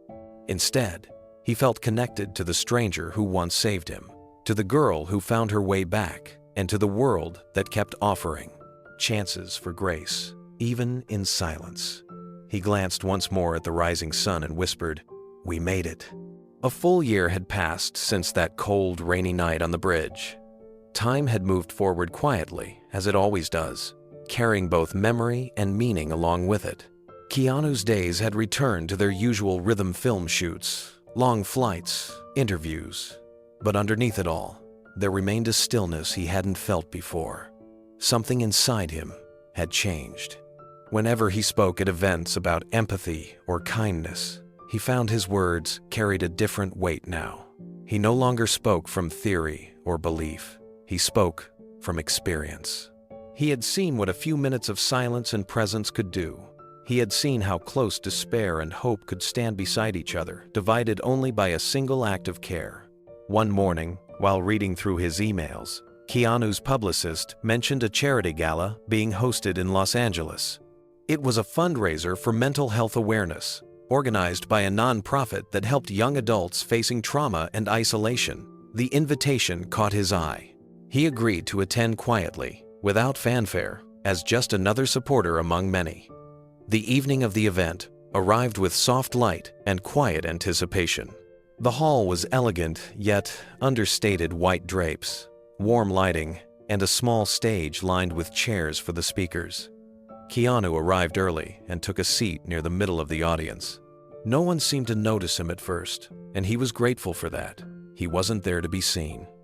The program began with short speeches from doctors, counselors, and survivors. Each story carried its own ache and redemption. But midway through the event, a young woman stepped onto the stage. Her posture was calm, her expression open. She wore a simple light blue dress, her dark hair falling neatly across her shoulders. When she began to speak, her voice carried a quiet confidence that immediately drew the room to stillness. "A year ago," she said, "I was standing on a bridge, believing my story was over." Keanu's chest tightened. The words hit him like a whisper from memory. She continued, her gaze steady. "That night, a stranger stopped. He didn't tell me what to do. He didn't tell me I was wrong. He just sat with me in the rain, in the silence, and somehow that silence was enough to keep me here." A murmur rippled through the audience, but Keanu didn't move. His hands rested on his knees, his eyes fixed on her. "I don't remember every word we said," she continued softly, "but I remember how it felt to be seen when I thought I was invisible." Lily paused, her eyes glimmering under the stage lights. The room had fallen into complete silence. Every person seated before her leaned forward slightly, as if drawn by something invisible, a truth too fragile to interrupt. She took a slow breath before continuing. "That night, I didn't see a celebrity or a hero. I just saw a person who cared enough to stay. And that changed everything." Her voice trembled for a moment, but she steadied herself, clasping her hands together. "After that night, I stayed at a youth center that helped me rebuild my life. It wasn't easy. There were days I wanted to give up again, but every time, I remembered the quiet man who sat beside me on that bridge and said, "Go forward. There's always forward." A few people in the audience wiped their eyes. The organizers, standing at the edge of the stage, exchanged glances filled with awe. Keanu's heart pounded as he watched. He didn't blink, afraid the moment might vanish if he did. Lily smiled faintly, her gaze sweeping the crowd. I never knew his name. He didn't ask for mine. Maybe that's what made it special. It wasn't about who we were. It was about two people meeting in a moment of pain and choosing hope instead of goodbye. The audience was motionless. The sound of her words seemed to linger in the air long after she spoke them. Then she added softly, "I learned that sometimes all we need is for someone to sit beside us, not to fix us, but to remind us we matter." The hall erupted into quiet applause at first, then a full standing ovation. Some clapped through tears, others simply stood in reverent silence. Lily smiled through her own tears and gave a small nod before stepping back from the microphone. Keanu sat still in the middle of the crowd, his eyes glistening. He didn't move or draw attention to himself. His chest ached, not with sorrow, but with gratitude. To see her alive, strong, and speaking about light after darkness, it was more than he ever hoped for. As people around him rose to their feet, he joined them, clapping quietly. No one around him seemed to realize who he was, and he preferred it that way. The moment belonged to her, not to him. When the applause faded and the next speaker took the stage, Keanu stood and slipped toward the exit. He paused in the hallway, his breath steadying as the sound of clapping echoed faintly behind him. He closed his eyes for a second, letting it sink in the full circle of it all. A voice called his name softly. He turned and saw Lily standing near the doorway, her expression caught between disbelief and wonder. For a second, neither of them moved. Then, she smiled. "I thought I might see you here." He smiled back. "I wasn't sure if I should come." "I'm glad you did," she said. "I wanted to tell you, thank you, but I think you already knew." He shook his head gently. "No, thank you. You did the hardest part. You lived." Lily's eyes filled again, but her smile stayed steady. "You once said maybe I'd find someone to help someday." Turns out, I found hundreds. Keanu's throat tightened, but he managed to smile. "That's the best thing I've heard all year." They stood there for a few moments longer, no need for more words. Then Lily reached out, squeezed his hand, and whispered, "You sat with me when the world didn't. I'll never forget that." Keanu nodded slowly, his voice quiet. "And I'll never forget that you stayed." As she walked back into the hall, the applause resumed for the next speaker. But to Keanu, it sounded like the echo of a sunrise, a sound he now knew by heart. The event hall had emptied out into a quiet hum of chatter and movement. Servers cleared tables, volunteers stacked chairs, and soft music played from the overhead speakers. Keanu stood near the back corridor, away from the crowd, hands in his pockets, letting the noise fade around him. He was preparing to leave when he heard a familiar voice behind him. "I didn't think I'd see you again." He turned. Lily stood in the hallway's glow, her blue dress now covered by a light jacket. Her hair framed her face differently than before, tidy, deliberate, but her eyes carried the same warmth he remembered. For a moment, neither spoke. The silence between them wasn't the fragile quiet of that night on the bridge. It was something steadier, built on healing and gratitude. Keanu smiled faintly. "You did more than see me," he said softly. "You proved me right." She tilted her head. "About what?"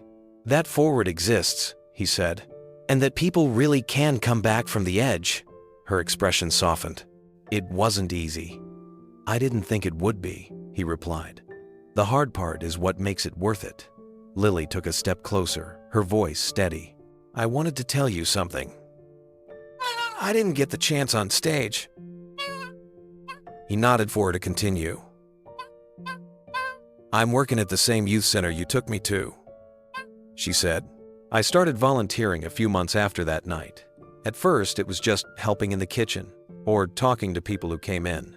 But after a while, I started listening the way you did, just sitting with them. No advice, no judgment. Sometimes that's all they need. Keanu's smile widened, quiet and genuine.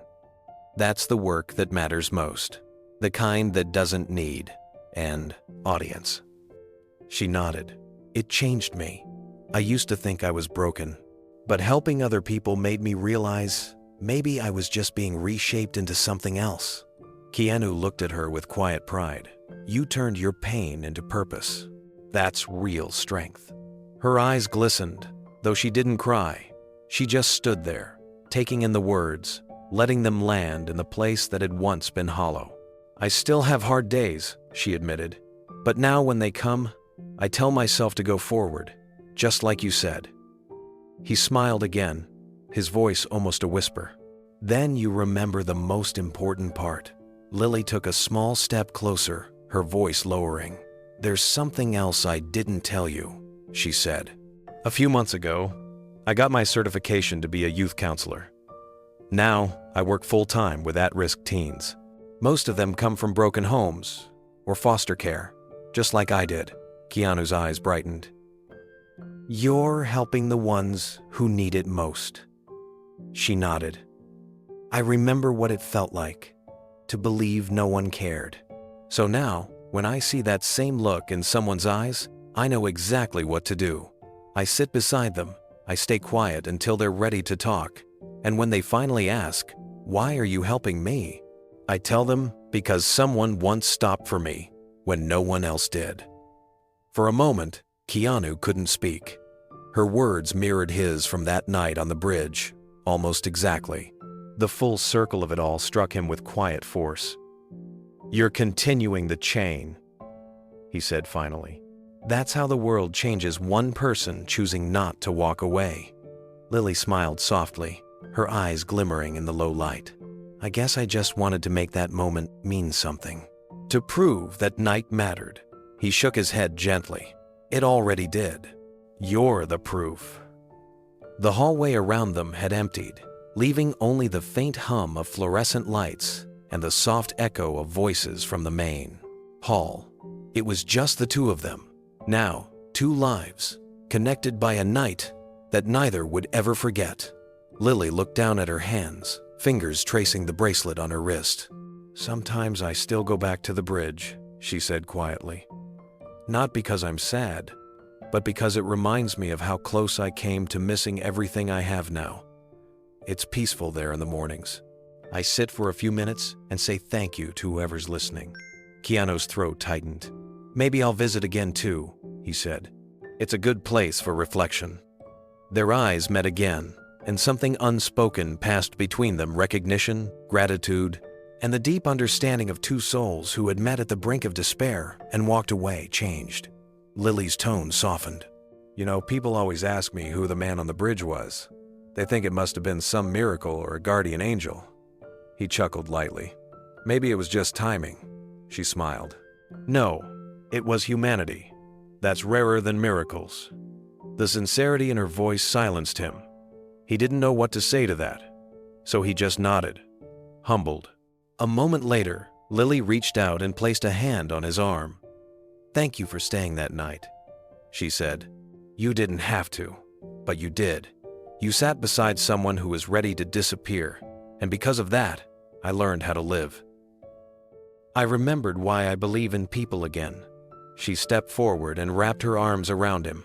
The embrace was quiet and lasting, not born of sadness, but of shared survival. He held her gently, one hand resting on her shoulder, the other on her back, steady, present, real. When they finally stepped apart, Lily's smile was radiant, stronger than the timid one he'd first seen on that bridge. You saved me, she said. Keanu shook his head. No, Lily, you saved yourself. I just sat with you long enough for you to remember how strong you were. She wiped her eyes and laughed softly, the sound light and full of life. You always know what to say. He smiled, a little shyly. Sometimes silence says enough. As she turned to leave, the hallway lights flickered once, reflecting off the glass doors she pushed open. Sunlight spilled in from the outside world, bright and full, catching her silhouette as she stepped through. Keanu stood there for a moment, watching her walk into the day, the girl who once stood on a bridge and chose to live. He whispered quietly, "Forward." The morning after the charity event, Keanu's phone began buzzing non-stop. His assistant, Mark, walked into his trailer holding a tablet filled with headlines. Every entertainment outlet, news site, and social feed had picked up the same story. "Look at this," Mark said, scrolling through article after article. "They're calling her speech the most powerful moment of the year. But they're all asking the same question. Who was the stranger on the bridge?" Keanu sighed, setting down his coffee. "Let them ask," he said quietly. "They're trying to connect her to you," Mark added.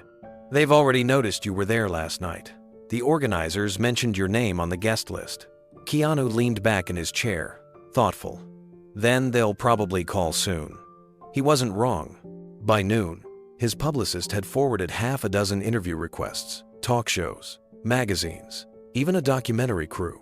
Each one wanted the same thing, the story behind the moment that changed Lily's life. When his publicist called for confirmation, Keanu's answer was simple. "No interviews," he said firmly. There was a pause on the line. "Are you sure? This could be huge. The public loves stories like this." Keanu looked out the window, where sunlight was breaking through a soft layer of clouds. "This isn't about me," he said. "It's about her. Let her story stand on its own." The calls didn't stop, but his response never changed. When one reporter caught him outside the studio and asked directly, "Were you the man on the bridge?" Keanu smiled politely and said, "Sometimes the best stories don't need names." Meanwhile, Lily's story spread everywhere. The video of her speech reached millions within days. People across the world shared it under the title, "The Stranger on the Bridge." Hashtags appeared overnight. Strangers online wrote about how her words gave them strength, how they too had once needed someone to sit beside them. Through it all, Lily kept the truth to herself. Every interviewer who asked about the man received the same answer. Someone who believed in kindness more than credit.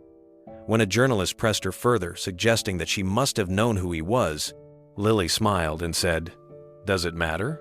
The story isn't about who he was, it's about what he did." The mystery only made the story spread faster. People speculated endlessly, trying to guess the man's identity. Some claimed it was an anonymous social worker. Others believed it was a local resident who had since disappeared. But the truth, quiet and simple, remained just between two people who had shared one life-changing night. Weeks passed, and the story refused to fade. The stranger on the bridge became a global conversation, a symbol of empathy and the ripple effect of compassion. Major news outlets ran features about mental health awareness, inspired by Lily's words. Schools began holding assemblies about kindness. Even online spaces, often filled with noise and division, found rare unity in a story that reminded everyone how simple humanity could save lives. Keanu watched it unfold quietly from the background. He never commented, never corrected the speculation. He simply observed how one moment of stillness had grown into a movement. Each time he saw Lily's speech shared on television or social media, he felt both pride and humility. It wasn't fame that moved him. It was the reminder that silence, when given with love, could echo across the world. A few days later, he called Mark into his office. "Find out if Lily's center needs anything," he said. Mark raised an eyebrow. "You want to make a donation?" "Anonymous," Keanu said. "No headlines, no announcements, just help." By the end of the week, a quiet contribution arrived at the youth center under an unlisted foundation name. It covered new counseling spaces, funded emergency housing, and expanded their outreach to struggling teens across Los Angeles. Lily never knew who sent it, but when the staff told her, she cried quietly in her office, holding a letter from one of the teens she'd helped. "I guess kindness really does come back around," she whispered to herself. Meanwhile, reporters continued their chase. They called the Outreach Center, searched through photos of the event, even analyzed audience footage. but none could prove what they suspected. Whenever Keanu was asked again, he just smiled. "If people want to believe in a good stranger," he said during one brief interview, "then maybe that's all they need to know." The story continued to grow. Newspapers began calling it a modern legend, an anonymous act of grace that transcended fame or identity. The stranger on the bridge became shorthand for anyone who offered quiet help without expecting recognition. Across social media, countless people shared moments of kindness using the tag number #BeTheStranger. For Keanu, the impact was more personal. Every once in a while, when a scene wrapped early, he'd step away from the noise of the set and stand outside, feeling the wind brush his face. He'd think of that night, the rain, the trembling voice, the quiet connection, and remember that not every rescue needed a spotlight. Some only needed presence. A few months later, a package arrived at his home. There was no return address, just a plain brown envelope with careful handwriting. Inside was a photograph. Lily standing in front of the youth center, surrounded by a group of teenagers, all smiling. On the back, she had written, "Because you stopped, all of this kept going." Keanu read the line twice, then folded the photo gently. He slipped it into his wallet beside the letter that had once said, "Thank you for giving me one more sunrise." The two pieces of paper rested side by side, bound by a quiet truth: sometimes saving one person saves many. That evening, as he drove through Los Angeles, he crossed the same bridge. The city lights shimmered across the water, but it looked different now. Less like a place of endings, more like a place where new beginnings waited for anyone brave enough to pause. He slowed his car for just a moment, his hand brushing the steering wheel as he looked out at the railing. The rain had long washed away that night's tears, but he could still feel its memory in the air. Somewhere out there, Lily was helping others take their first steps forward, and that was enough. The sun dipped low over Los Angeles, washing the city in amber light. Lily sat at her desk in the counseling office, closing the file on another long day. Since the story of the stranger on the bridge had gone viral, the youth center had seen a surge of visits: teenagers, single parents, lost souls who just needed someone to listen. For Lily, it was more than work. It was a calling born from survival. That evening, as she prepared to leave, the front desk volunteer knocked softly on her door. "Lily, there's someone asking for you. He won't talk to anyone else." Lily looked up. "What's his name?" The volunteer hesitated. "He didn't say. He just said he's tired." Lily nodded, setting down her bag. She stepped into the hallway and saw him sitting on one of the worn couches, a teenage boy, maybe 16, with messy hair and a gray hoodie pulled tight around his face. His hands were clenched together, knuckles pale. She approached quietly and sat across from him. "Hey," she said softly. "I'm Lily. What's your name?" He didn't answer. His gaze stayed fixed on the floor. After a moment, he muttered, "Doesn't matter." She leaned forward, elbows on her knees.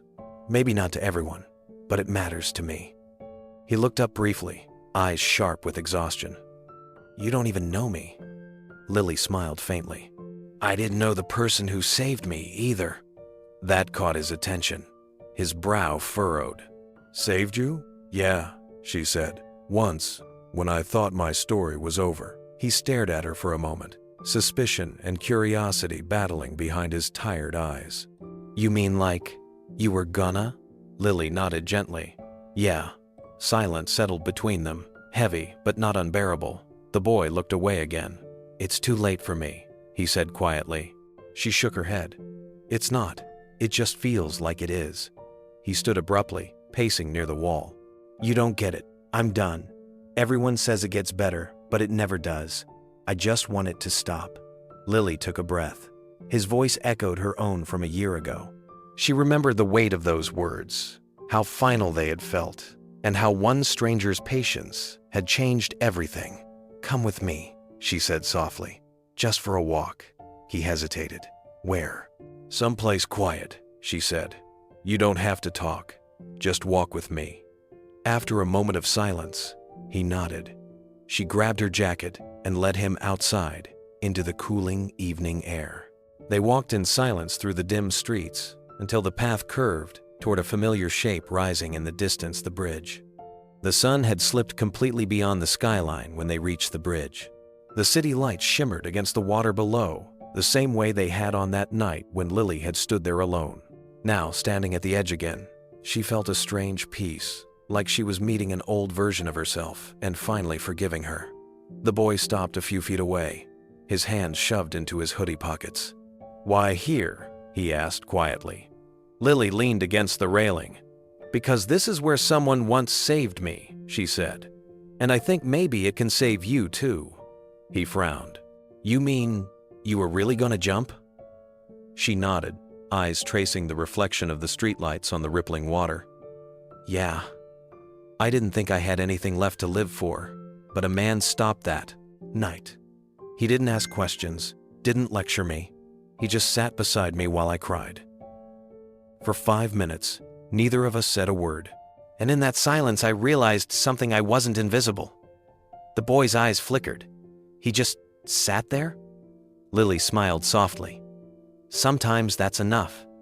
They stood in silence for a moment. The sound of cars passing overhead mixed with the quiet rhythm of the wind.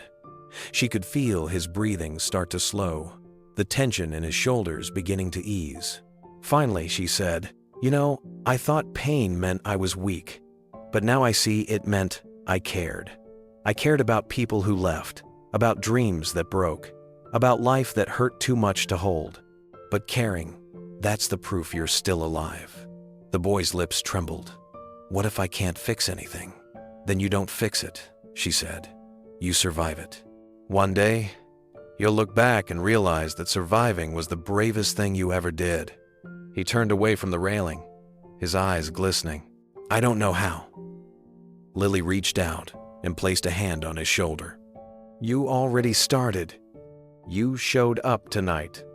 That broke him. He turned toward her and buried his face in his hands, his sobs coming out in broken waves. She didn't speak, she didn't move. She just stood there beside him, letting the silence do its work, just as Keanu had done for her. When his crying slowed, she gently guided him to sit on the curb beside her. They stayed there for several minutes, the cool night air wrapping around them like a soft blanket. "Can I tell you something?" she asked finally. He nodded. "I used to think the bridge was a place where life ended," she said. "But it's not. It's just a place where people decide to keep going." The boy wiped his eyes with his sleeve. "Did you ever see that man again?" She smiled faintly. "I did. Once. And he told me something I'll never forget." "What?" She looked out over the city, her voice calm. He said, "Go forward. There's always forward." The boy stared at her for a long time, the words sinking deep into the cracks of his heart. Then, he nodded slowly.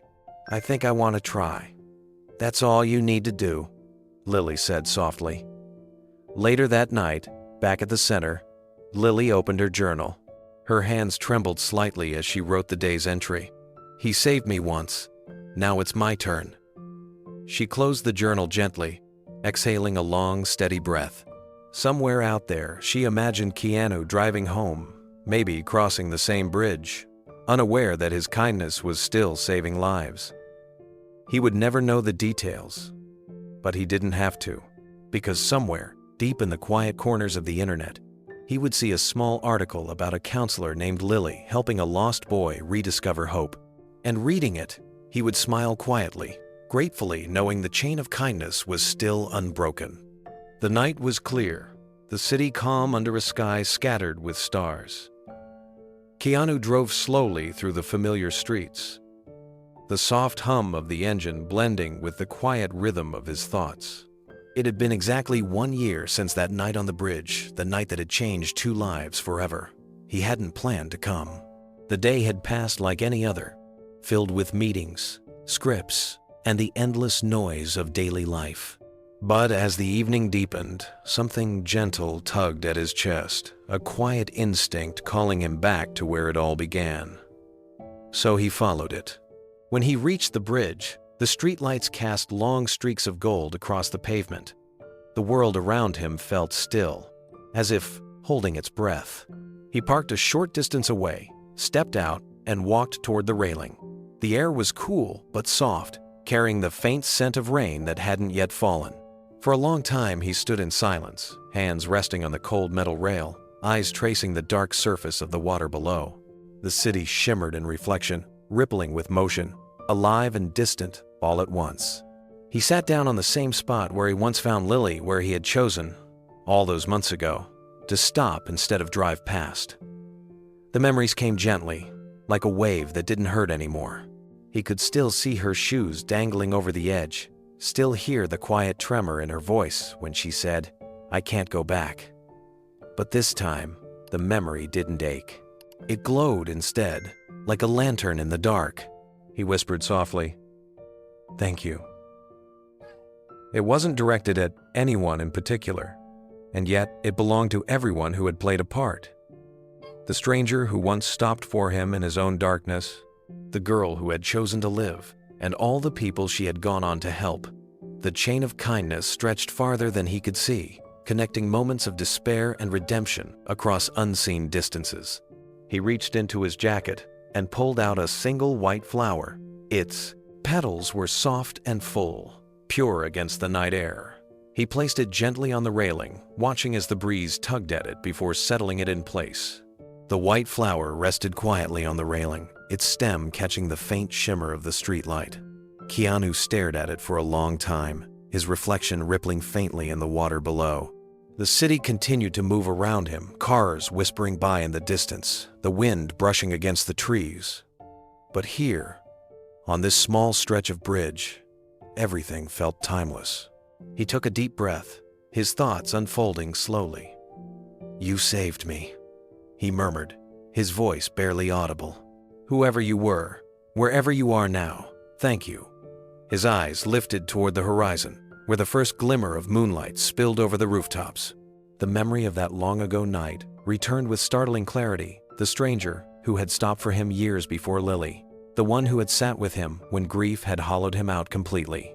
That man's name was still unknown to the world, but to Keanu, his presence had been the quiet spark that redefined what it meant to be alive. Now, years later, the same spark had carried forward. It had reached a girl on a bridge and kept her alive long enough to discover her own light, and now she was passing that light on to others. The chain was unbroken. Keanu smiled faintly. "You see," he said softly, as if speaking to the invisible stranger, "it didn't stop with me. It never stops when you choose kindness." He sat there a while longer, his elbows resting on his knees, watching the reflections dance in the dark water. Every so often, a gust of wind lifted the white flower slightly before it settled again. It reminded him of the delicate resilience of people, the way they bend, break, and somehow bloom again. His thoughts drifted to Lily. He hadn't spoken to her since their reunion at the charity event, but he had quietly followed her work from afar. Articles surfaced now and then about a young counselor changing lives at a youth center. Each time he saw her name, he smiled. He never reached out, never called, never took credit. That wasn't his role. His place in her story had already been fulfilled. Keanu looked up at the stars above the city skyline, whispering, "She kept going forward, just like she promised." He stood, stretching slowly, his hands brushing his coat as he straightened it. The night had grown colder, but the air was still gentle. For a moment, he just stood there, taking it all in, the rhythm of the water, the whisper of the wind, the faint hum of life continuing all around him. It was the same bridge, yet everything about it had changed. It no longer felt like a place of endings. It felt like a beginning that never stopped unfolding. Reaching into his pocket, he pulled out the small photo Lily had once sent, the one with her standing among smiling teenagers at the youth center. He looked at it under the dim light, his expression softening. Then he folded it carefully and slipped it back into his wallet beside the note that read, "Thank you for giving me one more sunrise." He glanced at the flower one last time and smiled. "For all of us who stayed," he whispered. Then he turned and walked back to his car. His footsteps echoed lightly on the pavement, fading into the sound of the wind. When he reached the door, he looked back once more at the bridge, the place where despair had become hope, where silence had become salvation. As he drove away, the headlights swept across the railing. The white flower caught the light for just a moment, glowing against the night before fading softly into the dark. Far above the bridge, the stars glimmered brighter, reflected in the water below. Somewhere out there, lives were still being saved by the quiet kindness of strangers who chose to stop and stay. And as Keanu's car disappeared down the long road home, the bridge stood as it always had, silent, steadfast, and eternal. A place where endings became beginnings. A place that had witnessed the power of one small act of love, echoing across time. Months turned into years, and what began as one act of compassion grew into something far larger than either of them could have imagined. Lily's small counseling center blossomed into a foundation, the Forward Project, dedicated to supporting at-risk youth across the country. What started with a few rooms and secondhand furniture now spanned multiple cities, with volunteers trained to do what Keanu once did for her: sit beside someone and simply stay. Every wall in her new office told a story. There were letters from teens who had found their footing, drawings from children who had rediscovered laughter, and framed photographs of staff smiling beside graduates of the program. Each one was a quiet victory. Lily stood before one of the photos one morning and smiled to herself. The young boy she had once taken to the bridge, the one who had broken down in tears, was now an intern at the foundation, studying psychology. He often told her, "You didn't save me, you reminded me I mattered." Every time she heard it, she felt that same warmth she had felt when Keanu said those words to her. As her story spread, journalists began to take notice again. Not because of the mystery anymore, but because of the impact. Articles appeared in national magazines describing the ripple effect of the stranger on the bridge. Donations came in quietly from around the world. The foundation was no longer about one event. It was a movement built on empathy, patience, and listening. One afternoon, a documentary team approached Lily with an idea. They wanted to tell her story in a film titled 5 Minutes of Silence. The title, they explained, represented the span of time that had changed everything. The 5 minutes Keanu had sat beside her without saying a word. Lily hesitated at first. She didn't want fame or spectacle. But when she realized how many lives it could reach, she agreed on one condition. "The story has to belong to everyone," she said. "It's not about me or him. It's about what silence and kindness can do." The filming took months. They visited the bridge, the youth centers, and even the diner where she had shared pancakes and coffee with Keanu that night. The documentary crew recreated her story through interviews, focusing on the human connection rather than the celebrity angle. When asked if she would identify the man on the bridge, Lily smiled and said, "He knows. That's enough." The premiere of 5 Minutes of Silence took place in a modest theater downtown. The event wasn't about glamour, it was about gratitude. The audience was filled with young counselors, former patients, and volunteers who had been touched by Lily's story. Cameras flashed briefly at the entrance, but the energy inside was gentle, hopeful, rather than sensational. Keanu arrived quietly, slipping in through a side entrance. He had declined every media interview, as always. To him, this night belonged to Lily and to the countless people she had helped find their way back from the edge. He took a seat near the back of the theater, unnoticed by most. When the lights dimmed and the film began, the room fell into stillness. The opening scene showed the city skyline on a rainy night, the hum of cars passing over the bridge. Lily's voice narrated softly over the images, describing the loneliness that had consumed her before that stranger stopped.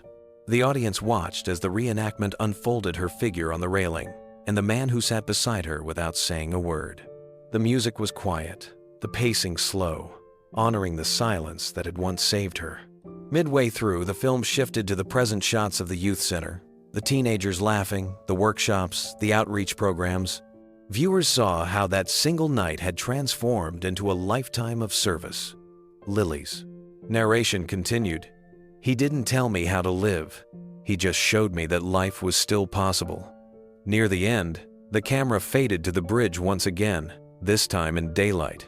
The real Lily appeared, standing where she had once sat a lifetime ago.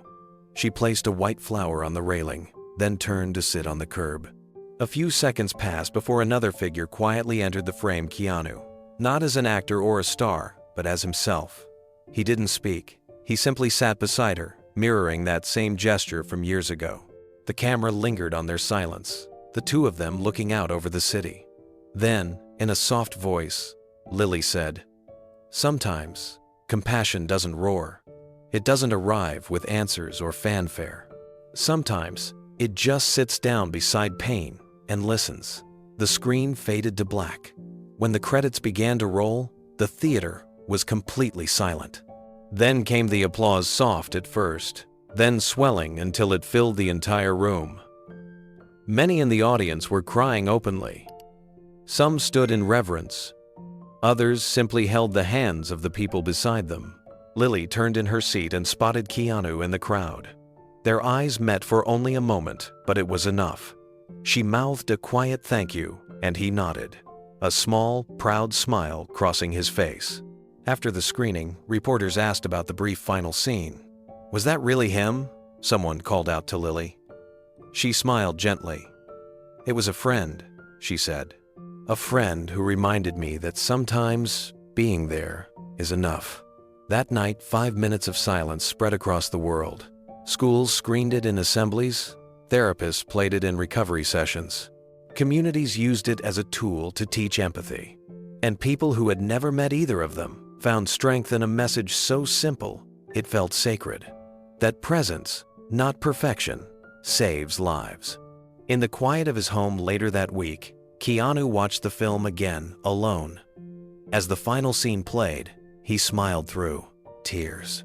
The bridge, the silence, the chain of kindness, it had all come full circle.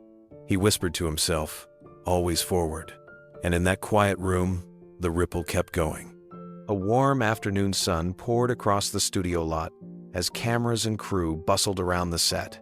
The sound of quiet chatter and laughter carried through the air. It had been a full year since the release of 5 Minutes of Silence, and the world was still talking about it. The documentary had become more than a film. It had become a movement. Keanu was in the middle of a break between takes, sipping tea beside a lighting rig, when his assistant approached. "Hey, you've got visitors," Mark said with a grin. "A group from the Forward Project. Lily's with them." Keanu looked up, a small smile tugging at his lips. "Lily's here?" Mark nodded. "She said she's bringing a few kids who wanted to meet you. They're waiting by the soundstage." Keanu stood, brushing off his jacket, and walked toward the open space near the studio doors. There, surrounded by the glow of California sunlight, stood Lily with 6 teenagers from her foundation. They were different ages, some shy, some smiling wide, but all carried that same spark of quiet strength. Lily waved as she saw him approach. "Hey, stranger," she said warmly. He grinned. "I thought I was supposed to surprise you this time." She laughed. "You already did that once on a bridge." The kids chuckled softly, not quite sure how to act in front of him. One boy, maybe 15, held a camera nervously in his hands. "Mr. Reeves," he said quietly, "we just wanted to say thank you for what you did for Miss Lily. Because of her, we're still here." Keanu smiled, shaking his head gently. "You shouldn't thank me," he said. "You should thank her. She's the one who stayed."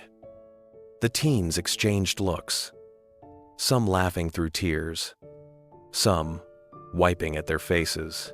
Lily placed a hand over her heart, smiling.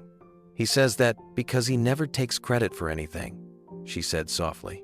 "But what he doesn't realize is, kindness doesn't stop where you give it. It grows." The group fell, quiet, their faces glowing with emotion. Keanu looked around at them, seeing in their eyes the proof of something far greater than any film or headline could capture. He saw the ripple of that single moment on the bridge still moving outward, shaping lives one at a time. Mark reappeared with a few crew members carrying bottles of water, and the teenagers eagerly followed Lily and Keanu onto the movie set. It was their first time seeing how a film came together, and the crew greeted them with smiles. One of the girls whispered to Lily, "It's so big here. It's like another world." Lily nodded. "It is. But look around. It's still made of people trying to tell stories that matter. The group gathered near the edge of the soundstage as the director reset a camera. The young visitors whispered excitedly, their eyes wide as they took in the lights, the crew, and the make-believe world unfolding before them. Keanu watched them with quiet amusement. He remembered his first set, decades ago, how wonder and nerves had blended into one heartbeat. It felt right that this moment of hope was happening here, in a place built on imagination. Lily stood beside him, arms folded lightly. "They've never been anywhere like this," she said. "Some of them used to sleep on rooftops or in shelters. Seeing this, it's like seeing possibility again." Keanu turned to her, his expression soft. "You did that. You gave them that possibility." She shook her head with a small smile. "We did. All of us. The bridge, the silence, the people who kept showing up. It's all connected." He nodded slowly, taking in her words. The idea of the bridge, as more than a place, a symbol of connection, had taken root in both their lives. The bridge that had once stood between life and death now stretched across generations, carrying hope instead of despair. One of the teens, a tall boy with an artist's sketchbook tucked under his arm, walked up nervously. "Miss Lily told us about that night," he said, glancing between them.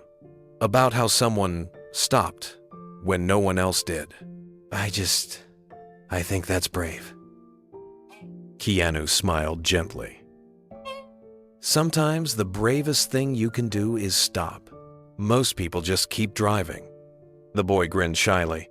"Well, I'm glad you didn't." Lily placed a reassuring hand on his shoulder. "He stopped for me so I could stop for you. That's how it works." The boy nodded, holding his sketchbook tighter. "Then maybe one day I'll stop for someone too." "That's the goal," Keanu said, smiling. "Just keep the chain going." The crew began preparing for the next shot, and Keanu invited the group to watch quietly from behind the monitors. The teens whispered in awe as the cameras rolled, watching him transform effortlessly into character. When the scene ended, the director called cut, and the group erupted into applause. Keanu turned and bowed playfully. "Okay," he said with a laugh, "now you've made my day." As the visit wrapped up, Lily gathered the kids for a group photo. They crowded around Keanu, laughing, trying to look serious but failing. He bent slightly, grinning, and said, "All right, on three, say forward." "Forward," they shouted together, the word echoing across the soundstage like a promise. When the photo was taken, Lily looked at him quietly. "You know," she said, "I used to think that night was just about survival, but now I think it was about legacy." He tilted his head. "Legacy?" She nodded. "The kind that isn't written in fame or money. The kind that lives in people. You stopped for me. I stayed. They learned. And now, they'll carry it on." Keanu smiled, eyes glistening. "Then, I guess we built a bridge that keeps growing." As they said their goodbyes, the teens waved from the studio gate, laughing and shouting promises to send letters and drawings. Lily lingered for a moment longer. "Thank you," she said softly.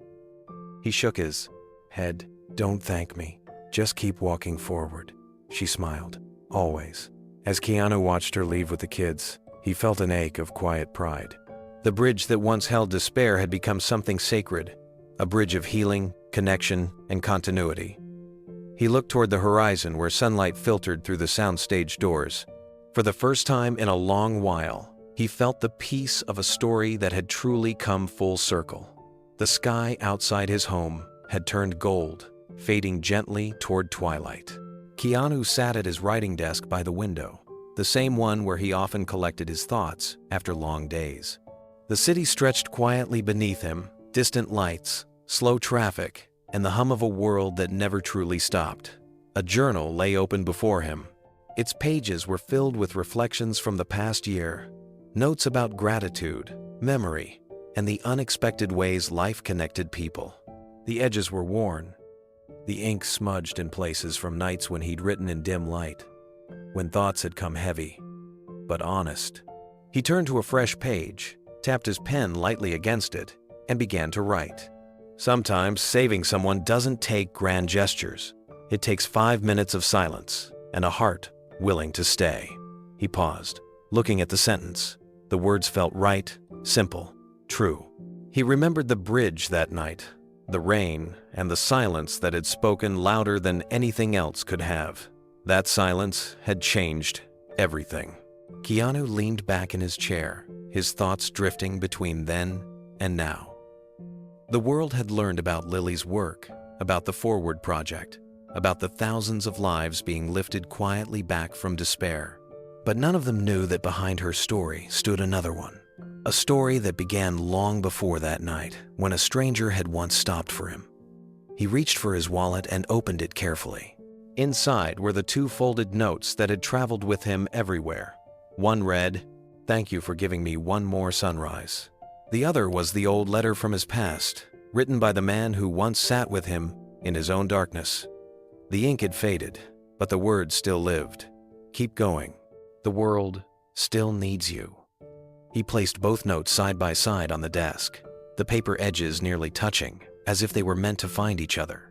One life saved had led to another, and another after that, a quiet, endless chain. The sound of the evening breeze drifted through the open window. Keanu looked up, smiling faintly. Somewhere out there, Lily was still sitting with people in pain, still teaching them how to stay, how to breathe, how to believe that Forward existed. He whispered to himself, it was never about saving one life. It was about reminding each other how to live. Keanu closed his journal softly and sat back, letting the quiet of the room fill the space around him. The light outside had deepened into dusk, painting the horizon with strokes of violet and rose. It was the kind of stillness he had come to cherish, the kind that asked nothing from him except presence. He picked up the 2 letters again and held them between his fingers. One from a stranger long ago, one from a girl who had once been ready to give up. Both had carried the same truth across time, that kindness, given without expectation, can reach farther than anyone imagines. He folded the papers neatly and placed them back into his wallet, side by side. For a moment, he pressed his thumb against them as if sealing a promise. The faint rumble of the city outside reminded him that life never stops. Somewhere, people were laughing, crying, trying again. Somewhere, another soul was standing on their own kind of bridge, waiting for someone to notice. He hoped they would. He hoped someone, somewhere, would stop and sit, if only for 5 minutes. He stood from the desk and grabbed his jacket. His reflection caught briefly in the window glass. Older, quieter, but lighter somehow. The man who had once carried grief alone was now carrying gratitude. As he stepped outside, the cool night air met him like an old friend. The sky was clear, and the stars shimmered faintly above the city. He slid into his car, started the engine, and drove aimlessly through the streets, letting instinct guide him. The world outside his window was full of small moments.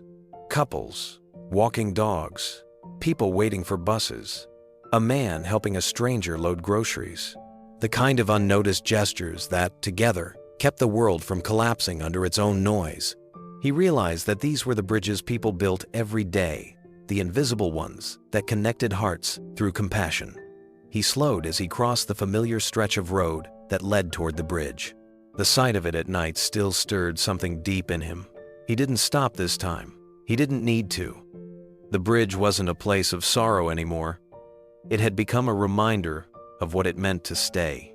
As he drove past, he whispered into the quiet car, "Thank you." The headlights carved a soft path through the darkness as he continued driving. He thought about Lily, about the boy she had helped, about all the lives her work would continue to touch long after both of them were gone. He thought about the strangers who would one day pass kindness forward without ever knowing where it began. He smiled, a small, content smile that reached his eyes. "Compassion can rewrite destiny," he murmured. "Sometimes, all it takes is a single moment of stillness." The car rolled on beneath the streetlights. The night stretched wide and forgiving, and somewhere inside that vast quiet, his heart whispered one final truth. It doesn't take fame or fortune to make the world softer. It takes a choice. The choice to stop. the choice to stay. He turned the corner toward the hills, the city fading behind him, and the stars spilling brighter overhead. The bridge disappeared from sight, but its parent, meaning, remained a quiet echo in the back of his mind, alive and eternal. As he disappeared into the night, the world continued to move forward, one silent act of grace at a time. Have you ever met someone who changed your life with kindness? What would you say to someone standing on that bridge today? If this incredible story touched you, share it, because maybe your share saved someone too.